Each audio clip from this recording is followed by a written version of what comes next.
Would you risk everything to stay beside a child no one else would touch? Philadelphia, October 1918. Inside a converted school gym, a 23-year-old nurse fights to keep dozens of feverish children alive.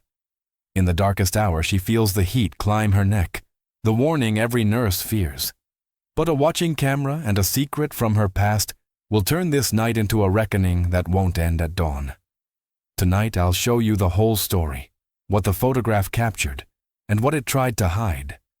Before we start, if stories that are dramatized from real history matter to you, hit subscribe, like this video, and tell me which city you're watching from.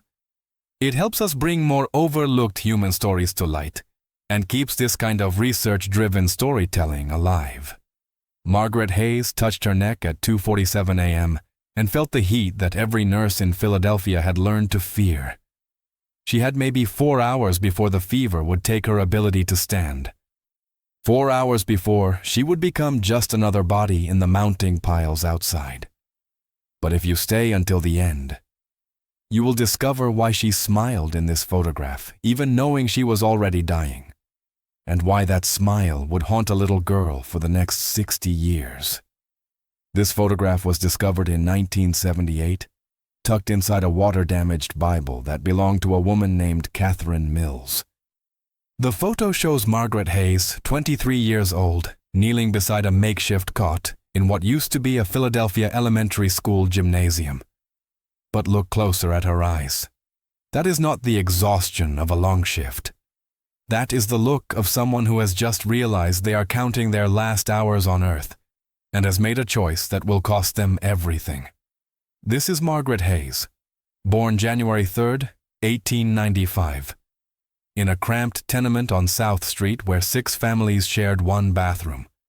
The daughter of Irish immigrants who died in a factory fire when she was 9 years old, raised by nuns at St. Agnes Orphanage, the same nuns who taught her that some lives are worth more than your own. By October 1918, Margaret was the only volunteer nurse in Ward C who had not yet fled, abandoned her post, or died. The only person willing to touch the 47 children that the city had given up on. But Margaret was hiding something that not even Sister Catherine, who raised her, knew. Every morning for 3 weeks, she had been washing blood from her handkerchiefs in secret. The first sign, the sign that meant you had maybe a week before your lungs filled with fluid, and you drowned in your own blood. And on this night, October 19, 1918, with the fever rising in her neck, Margaret Hayes knew she did not have a week. She had hours, maybe 6 if she was lucky. The photograph would be taken in 4. Because in 1918, during the worst pandemic in human history, when the Spanish flu was killing more Americans in a single day than the entire Civil War, there was a rule that every nurse learned. When you feel the heat in your neck, you run, you isolate, you pray. It was your only chance. Stay 1 more hour with infected patients and you were guaranteeing your own death. Margaret looked around Ward C at 47 children under the age of 10, all burning with fever, all crying for mothers who were already dead. The next nurse was not scheduled to arrive until 6 a.m., 3 hours and 13 minutes away. What Margaret did not know as she pressed her hand against her burning neck is that someone was watching her. Through the small window in the gymnasium door, someone was documenting everything. And when she discovered who it was and what they knew about her, she realized that this was not just about 47 children. It was about a secret she had carried for 10 years. A secret that, if exposed tonight, would destroy the one person she had sacrificed everything to protect. And when the clock struck 3 a.m. and she heard footsteps approaching, Margaret Hayes understood with perfect, terrible clarity that she was not going to live to see dawn. But she also knew something else. Something that made her pick up a burning child named Thomas, even as her own temperature climbed toward fatal levels. She knew that the person behind that door held a piece of paper that could save or destroy the only life that mattered more to her than her own. Her daughter. The 3-year-old girl sleeping in the orphanage across town who did not know that her mother was the nurse everyone whispered about, the nurse who touched the untouchable children. But to understand how Margaret Hayes ended up in that moment, holding a dying child while she herself was dying, smiling at a camera even though she knew it was capturing her last hours alive, we need to go back 6 months earlier, to May 1918, when Margaret Hayes still believed in happy endings, before she knew that love could be both salvation and curse, before she understood that some choices do not offer a path where everyone survives. May 1918, Philadelphia was a city holding its breath. The war in Europe was consuming sons and brothers. But inside St. Agnes Orphanage, in a small room that smelled of carbolic soap and yesterday's bread, Margaret Hayes was holding a different kind of war in her hands. A letter. 3 pages. Unsigned. And every word was a threat designed to destroy the only thing she had left to lose. The letter explained, in careful detail, that someone knew. They knew that 3 years ago, Margaret Hayes had given birth to a daughter in secret. They knew the child was living at St. Agnes under a different name. They knew that Margaret visited every Sunday, pretending to be a volunteer, when she was really a mother stealing moments with a child who called her Miss Margaret instead of Mama. And they knew something else, something Margaret had never told anyone. The father was Benjamin Carter, a black orderly who worked at Pennsylvania Hospital. In 1918, Philadelphia, that secret alone was enough to get them both killed. From the time Margaret was a child in that same orphanage, she had learned to read the shadows in people's faces. The shadow that appeared when Sister Mary Catherine discovered her stealing bread for younger children. The shadow when the visiting doctor noticed the bruises on her arms from the older boys. She learned that the world divided people into 2 groups, those worth saving and those worth sacrificing. Margaret had always known which group she belonged to. But when she met Benjamin Carter on a cold night in February 1915, when he stopped 3 men from attacking her outside the hospital, she thought maybe, just maybe, she could belong to the first group too. They met in secret for 2 years. In the basement of the hospital after midnight shifts. In the abandoned warehouse on Delaware Avenue, where nobody asked questions. In whispered moments stolen between caring for the sick and the dying. Benjamin taught her that gentleness was not weakness. That love was not a luxury reserved for people with money and proper last names. And when Margaret discovered she was pregnant in November 1914, Benjamin asked her to run away with him. To New York, to Chicago, anywhere but Philadelphia where their love was illegal and their child would be damned before she drew first breath. But Margaret made a choice that Benjamin never forgave her for. She stayed. Because running meant abandoning the children at St. Agnes, who had no one else. Running meant Sister Catherine, who had saved her life a dozen times, would lose her position for harboring an unmarried pregnant girl. Running meant being selfish when Margaret had been taught her entire life that selfishness was the greatest sin. So she hid the pregnancy, gave birth alone in a storage room with only Sister Catherine to help, and watched Benjamin Carter walk out of her life forever, believing she had chosen duty over love. He never knew he had a daughter. Never knew the child was named Catherine, after the nun who delivered her in secret and agreed to raise her as an orphan to protect them both. But someone knew. And now, 3 years later, that someone was demanding payment for their silence. The letter was clear. $200 by October 1st or everyone would know. The police, the hospital administration, the orphanage board. Benjamin, wherever he was. Everyone. $200. The equivalent of a full year's salary for a nurse. Money Margaret would never have. Money she could never earn in 4 months. The letter ended with one sentence that made Margaret's blood turn cold. Your daughter is beautiful. It would be a shame if she grew up knowing what her mother really is. So Margaret Hayes did what desperate people do. She worked every shift available. 16-hour days, 20-hour days. She stopped eating breakfast and dinner, saving every penny. She took in laundry from wealthy families, washing their sheets by hand until her fingers bled. She volunteered for the most dangerous assignments at the hospital, the ones that paid a few extra dollars because no one else would do them. By August, she had saved $83. By September, $140. She needed $60 more by October 1st. $60 she did not have.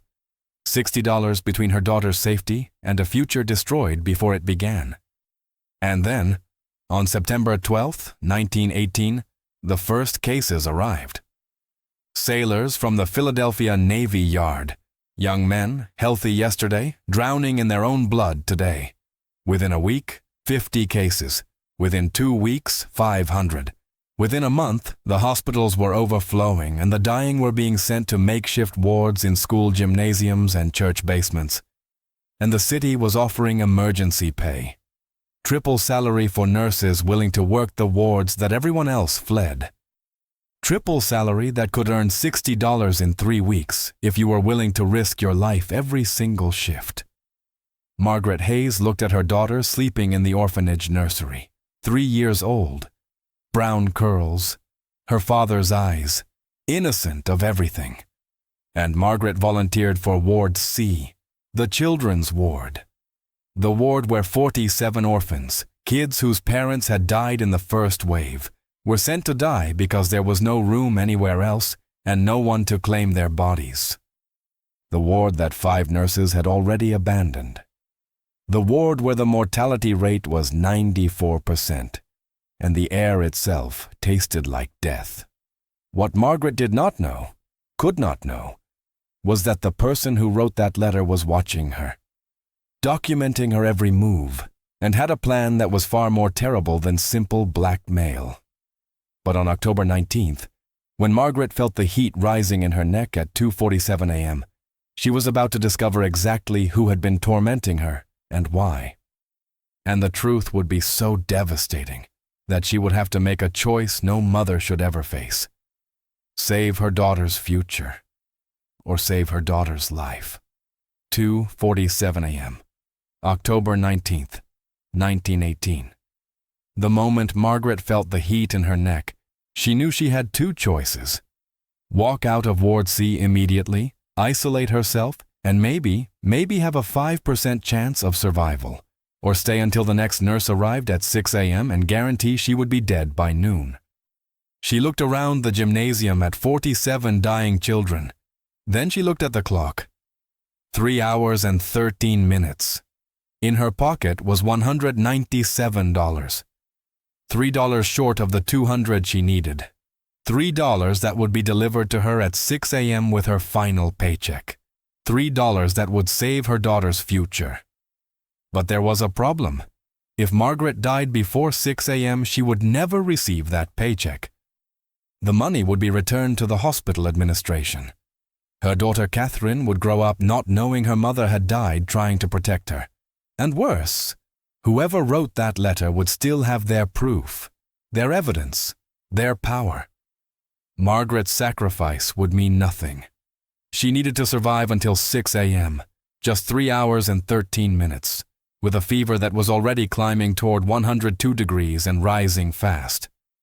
With the knowledge that every minute she stayed in this room, breathing this air, touching these children, was feeding the virus that would kill her. At 2:51 a.m., 4 minutes after feeling that first touch of heat, Margaret made a decision that Sister Catherine would later say was either the most heroic or most foolish thing she had ever witnessed. She picked up a 6-year-old boy named Thomas who was crying for his mother. She held him against her burning chest, and she began to sing. A lullaby her own mother had sung to her before the factory fire took her. The same lullaby she sang to Catherine every Sunday when she visited. And as she sang, 7 other children stopped crying, turned their fevered faces toward her voice, and one by one, they reached for her. By 3:15 a.m., Margaret had 19 children gathered around her, some in her lap, some holding her hands, some just pressing against her legs, desperate for human touch in their final hours. Her temperature was 103.2. Her hands were shaking. Her vision was starting to blur at the edges. The medical textbook said that at 104 degrees, you started losing coherent thought. At 105, you lost consciousness. At 106, you died. Margaret had watched it happen to 32 nurses in the past month. She knew exactly what was coming. She had maybe 90 minutes before her body shut down. At 3:27 a.m., she heard footsteps outside the gymnasium door. Slow, deliberate. The footsteps of someone who was not in a hurry. The footsteps of someone who had been waiting for this exact moment. Margaret looked up and saw a shadow pass by the small window in the door. A shadow that stopped. A shadow that was watching. And with a sick, cold certainty, Margaret understood. The person who wrote the letters. The person who had been blackmailing her for months. The person who knew her secret. They were here, and they had come to watch her die. The door opened, and standing there, backlit by the hallway light, was someone Margaret had not seen in 3 years. Benjamin Carter, the father of her child, the man she had loved and lost, the man who walked away believing she had chosen duty over their family. But he was not alone. Next to him stood a woman Margaret did not recognize. Older, well-dressed, holding a leather notebook and a camera.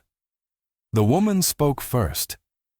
Her voice was cold, clinical, detached. I am Dr. Elizabeth Hartman. I am documenting the conditions in emergency wards for the Philadelphia Department of Health. And I am here to photograph the nurses who sacrifice themselves for children that society has abandoned. Margaret's fever was 103.7. Her thoughts were starting to fragment. But through the haze, she understood something that made her heart stop. This was not about blackmail. This was not about money. This was about something far worse. Dr. Hartman stepped closer. In my research, I have discovered something fascinating. Nurses who work with infected children despite knowing they are infected themselves. Martyrs who choose death over abandonment. Like you, Miss Hayes. Or should I say, Mrs. Carter? Because I know who you are. I know about the child sleeping at St. Agnes. I know that Mr. Carter here has been searching for you for 3 years. And I know that in approximately 2 hours, you will be too incapacitated to stop me from telling him everything. Benjamin stepped forward. His face showed 3 years of anger, confusion, betrayal. Margaret, what is she talking about? What child? Margaret looked at the 19 children gathered around her. She looked at the clock. 2 hours and 33 minutes until 6 a.m., until her paycheck, until Catherine was protected. And she looked at Benjamin, the man she had loved, the father of the daughter he did not know existed. She had 2 choices. Tell him the truth now and risk Dr. Hartman exposing everything before the money was secured. Or stay silent. Let him believe she had been lying for 3 years and protect Catherine's future, even if it meant destroying any chance of Catherine ever knowing her father. At 3:45 a.m., Margaret stood. The movement made her dizzy, made the room spin, made her stomach revolt. But she stood. She looked Dr. Hartman in the eyes, and she said, "Take your photograph. Document whatever you want. But if you are here to watch me die, you will have to wait 2 more hours, because these children need me, and I do not abandon children, even if it kills me, especially if it kills me." Dr. Hartman smiled. A cold smile that did not reach her eyes.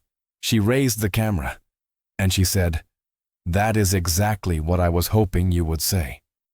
Benjamin was staring at Margaret with an expression that broke her heart more than the fever consuming her body. "Margaret, talk to me.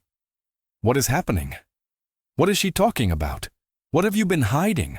Margaret wanted to tell him, wanted to scream that he had a daughter, that she was beautiful, that she had his eyes and his gentle spirit.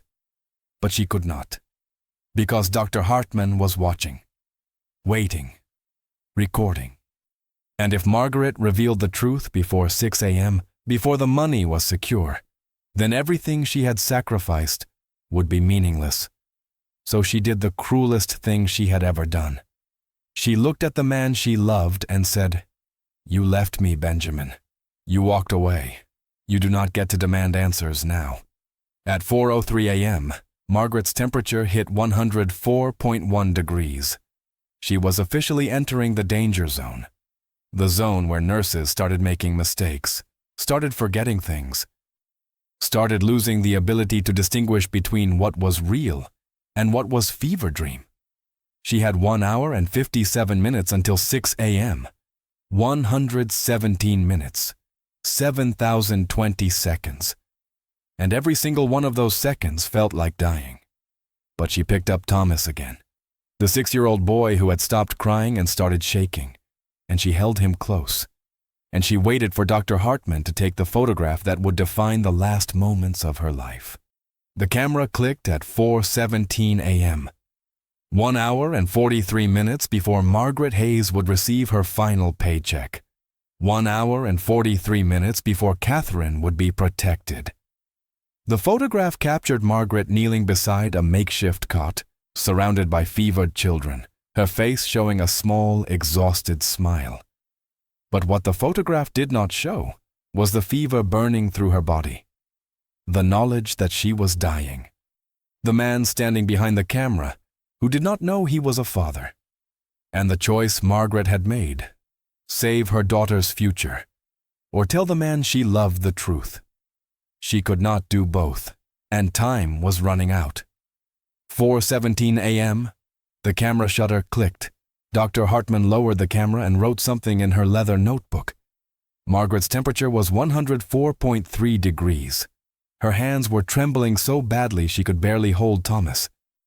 Her vision was narrowing at the edges, turning everything into a tunnel. She had 103 minutes until 6 a.m. 103 minutes to stay conscious, to stay functional, to stay alive long enough to ensure that $3 difference in her paycheck would be delivered and Catherine would be safe. Benjamin was pacing behind Dr. Hartman. His hands were clenched. His face showed every emotion Margaret remembered from 3 years ago when she told him she could not run away with him. Anger, confusion, betrayal, pain. "Margaret," he said quietly, his voice breaking, "I have been searching for you for 3 years. 3 years of thinking I was not good enough for you, that you chose this place, these strangers, over a life with me. And now this woman is telling me you have been hiding something about a child. If there is any love left between us, any truth, tell me now." What child is she talking about? Margaret wanted to tell him. Every cell in her body screamed to tell him. But she could not. Not yet. 43 minutes. She needed 43 more minutes. So she did the only thing she could do. She changed the subject. "Dr. Hartman," she said, her voice slurred from fever, "why are you really here? This is not about documenting conditions. This is about something else. What do you want?" Dr. Hartman smiled. She flipped through her leather notebook. Read from a page dated 6 months earlier. "I want to prove a theory, Miss Hayes. I want to prove that maternal instinct is stronger than self-preservation. That nurses like you, particularly unmarried nurses with children they are hiding, will sacrifice themselves for other women's children because they cannot protect their own. It is a fascinating study in guilt and martyrdom." Margaret's fever spiked to 104.8. The room was spinning now. The children's faces were blurring together. But through the haze, she understood. The letters, the blackmail, the $200. It was never about money. It was about forcing Margaret into this exact moment, forcing her to choose between running to save herself or staying to save the children, forcing her to prove Dr. Hartman's theory. "You planned this," Margaret whispered. You have been planning this for months. Every letter, every threat. You wanted me here, in this room, dying, so you could photograph it, so you could prove that women like me choose death over abandonment. Dr. Hartman nodded. She seemed pleased that Margaret had figured it out. I have photographed 17 nurses across 3 cities, Miss Hayes. Nurses with secrets, nurses with children they are hiding, nurses who will sacrifice themselves rather than let children die alone. And you, Margaret Hayes, will be my crowning achievement, because you are dying. Right now. In real time. And you will not leave these children. Not even to save yourself. Not even when the man you love is standing right here, begging for answers. That is dedication. That is what I am documenting. The moment when maternal guilt overcomes survival instinct. Benjamin grabbed Dr. Hartman's shoulder, spun her around. His voice was shaking with rage. What child? What is she hiding? Tell me right now, or I swear I will destroy that notebook and every photograph in it. Dr. Hartman pulled away, adjusted her coat, and said calmly, Your child, Mr. Carter. The daughter you did not know existed. The 3-year-old girl sleeping at St. Agnes Orphanage right now under the name Catherine Mills. The child Margaret has been protecting by working herself to death. The child she loves more than you, more than herself, more than her own life. The silence that followed was the kind of silence that precedes earthquakes. Margaret watched Benjamin's face transform, watched understanding replace anger, watched 3 years of hurt and confusion crystallize into one terrible truth. He had a daughter. Margaret had been hiding their daughter, protecting their daughter, sacrificing everything for their daughter.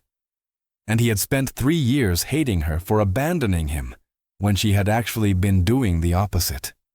Benjamin, Margaret whispered. Her voice was barely audible now. Her temperature was 105.1. I am sorry. I could not tell you. If anyone knew, they would take her. They would hurt her. I had to protect her. I had to. Benjamin crossed the room in 3 steps, knelt beside Margaret, took her burning hand in his. His face was wet with tears. He did not care that she was infected, did not care that touching her meant risking his own life. He just held her hand and said, How old? How old is she? Margaret smiled. The smile that would be captured in the photograph that Dr. Hartman was already preparing to take again. 3 years old, Margaret whispered. Born December 17th, 1914. She has your eyes, Benjamin, your smile, your gentle heart. I named her Catherine after the nun who saved us both. She is perfect. She is everything good about us. And if I die before 6 a.m., she will never know I was her mother. She will grow up thinking she was abandoned. That is why I need to stay alive. Not for me, for her. At 5:03 a.m., 57 minutes before the next nurse would arrive, Margaret's temperature hit 105.4 degrees. Medical textbooks said that at this temperature, most patients lost consciousness. But Margaret stayed awake, stayed present, stayed holding Thomas and the 18 other children who had gathered around her again, stayed holding Benjamin's hand, stayed protecting the secret that was no longer a secret, but still needed protecting because Dr. Hartman had not yet left, had not yet finished documenting, had not yet gotten what she came for. Dr. Hartman was writing furiously in her notebook, recording everything. The fever, the confession, the reunion, the choice. And then she looked up. She looked at Margaret with something that might have been respect, or might have been fascination, or might have been the cold calculation of someone who saw people as data points rather than humans. She said, Miss Hayes, I will make you an offer. Leave now, right now. Let Mr. Carter take you to isolation. Let the children wait for the next nurse. Save yourself, and I will ensure your daughter receives twice the money you were working for. $400, enough to protect her for years. All you have to do is abandon these children the way you think you abandoned Mr. Carter. Prove that when it truly matters, survival wins over guilt. Margaret looked at the children, looked at Benjamin, looked at the clock. 53 minutes. She could leave. She could save herself.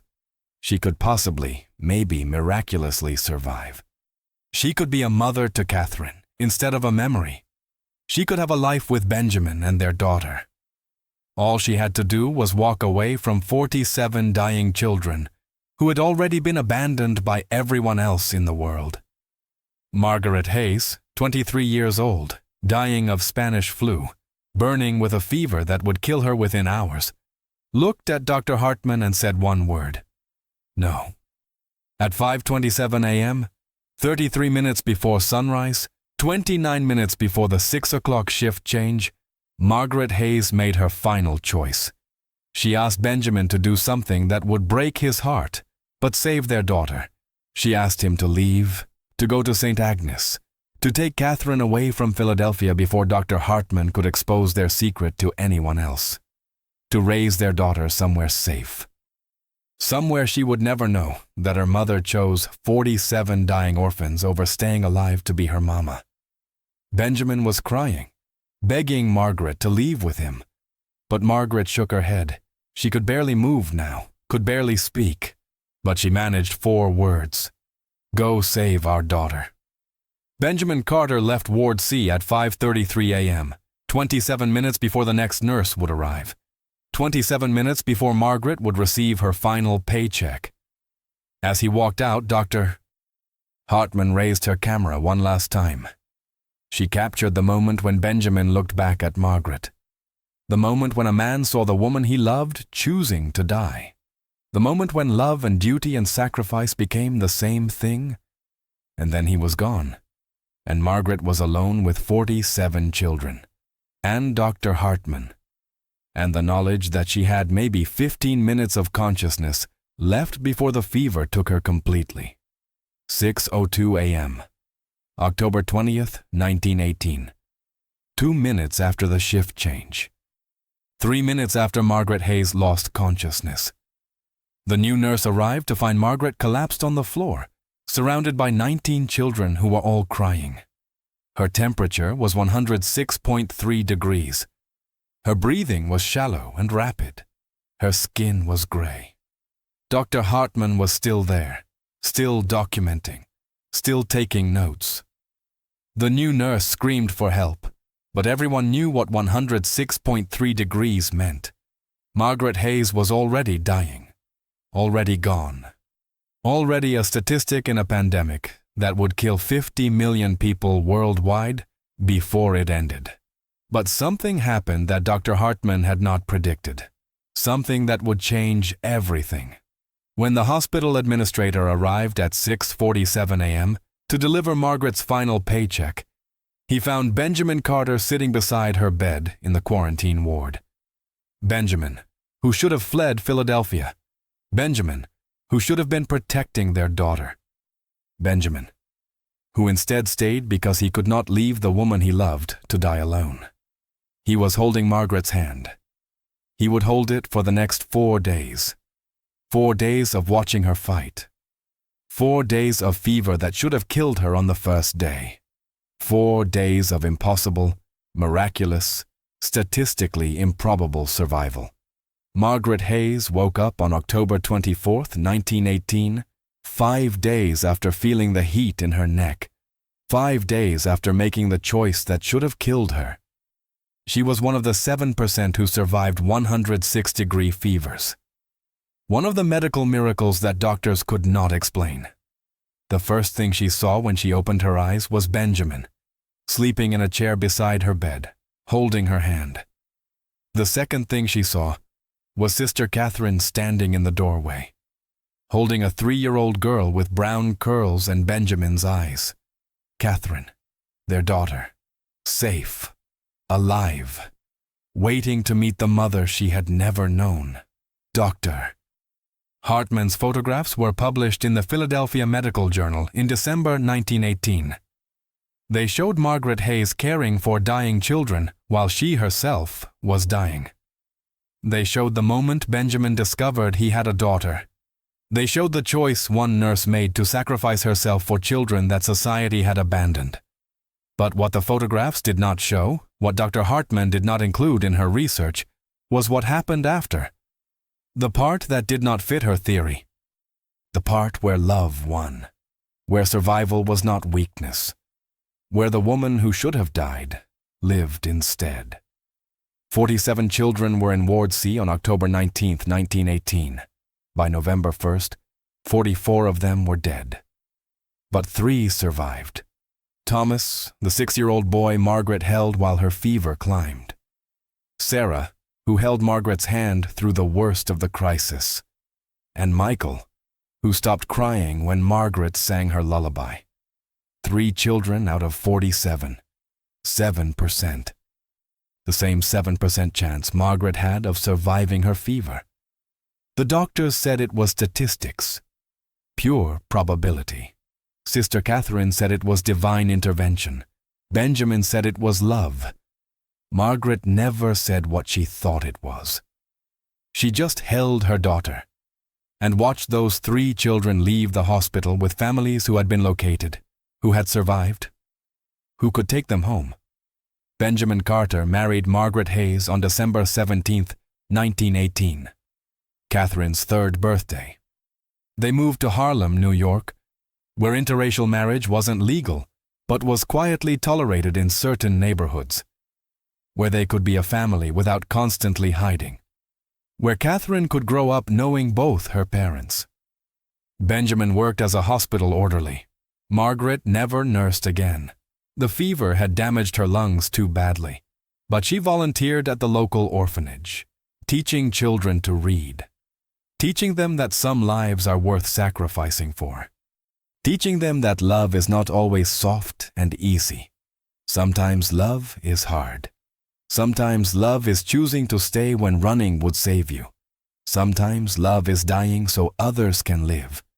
And sometimes, miraculously, love is surviving when you should have died.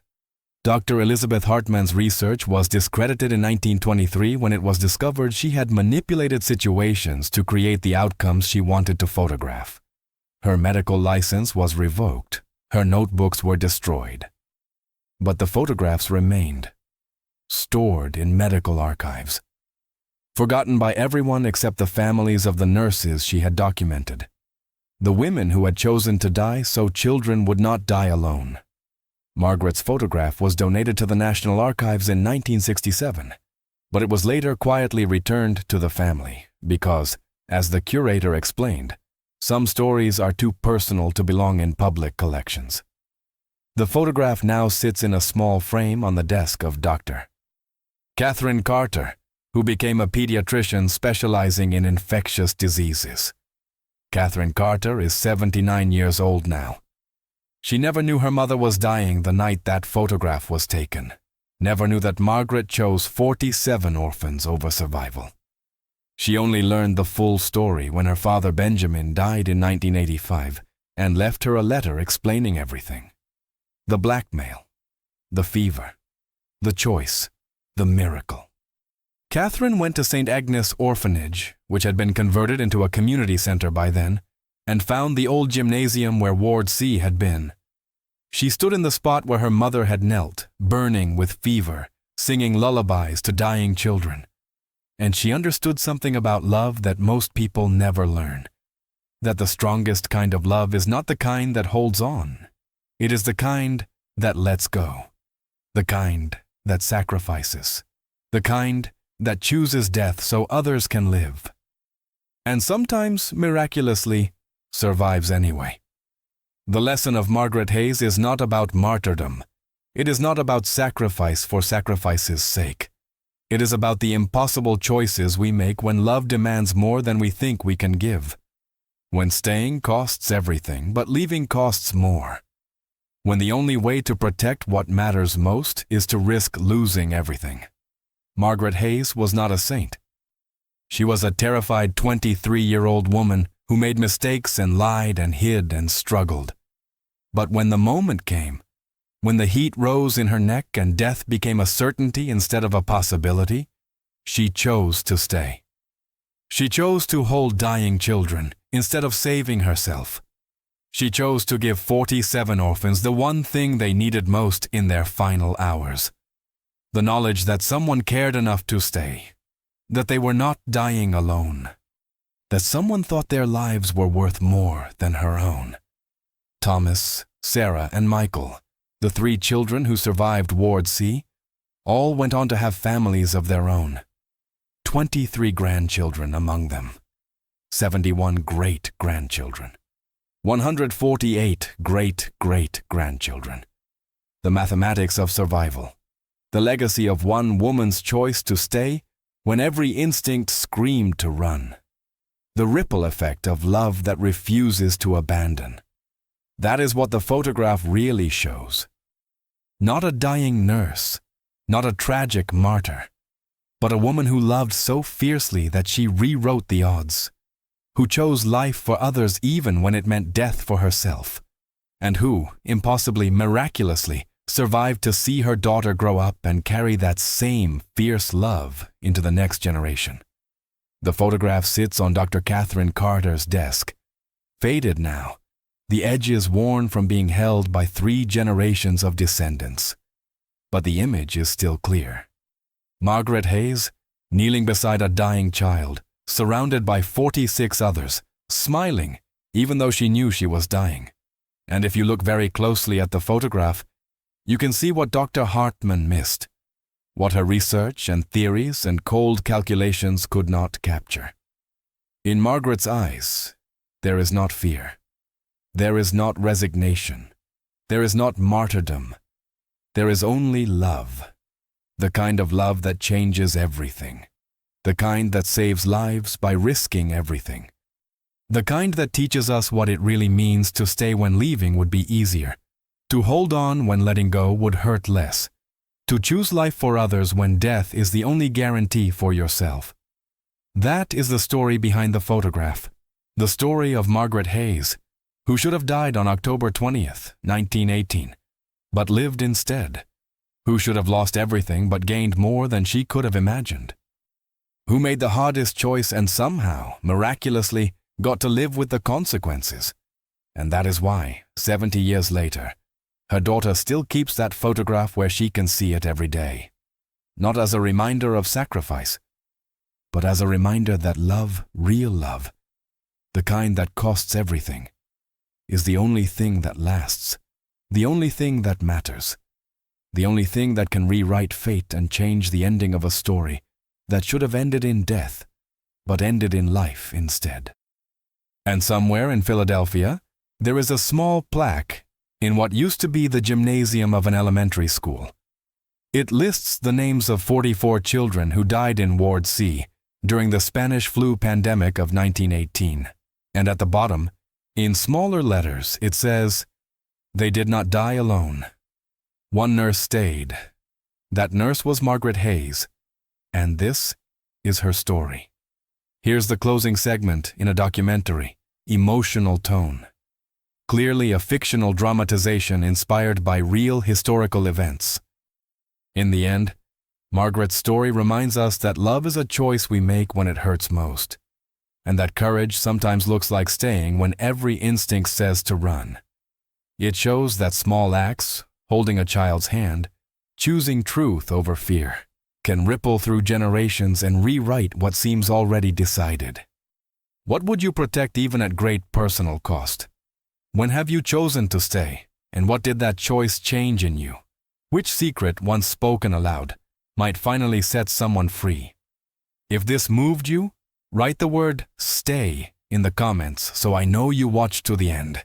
Tell me which city you're watching from and, if you want, share a family memory from long ago that might inspire future stories on this channel. If the story resonated, please consider subscribing, liking the video, turning on notifications, and sharing or commenting to keep the conversation alive. And when you're ready, Click the end card to continue with the next chapter of our work. Stories that matter because their lessons carry forward.